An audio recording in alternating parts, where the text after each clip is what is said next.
Hey everyone, welcome to the channel. So earlier today, Samsung launched the beta program for One UI, which is basically Android Pie, for the Samsung Galaxy S9 and S9 Plus in South Korea and the US.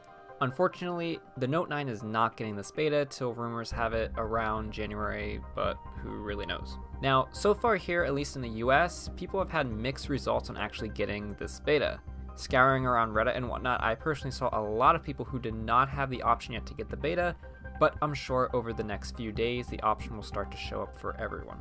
Now a heads up if anyone is wanting to get this. As of the recording of this video, you can only get the beta for unlocked, Sprint, or T-Mobile users.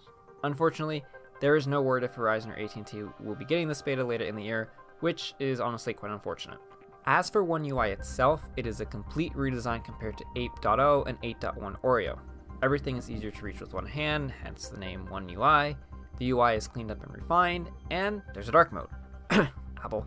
I'm very much looking forward to everyone getting this update sometime next year, around January to February, as rumors have said. That is when Samsung plans to launch the official version of this One UI, which is simply Android 9.0 Pie.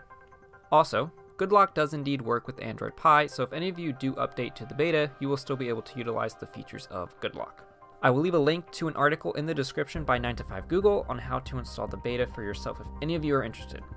Hopefully you enjoyed this video, as this was just a quick update to the beta starting for the Samsung Galaxy S9 and S9 Plus owners.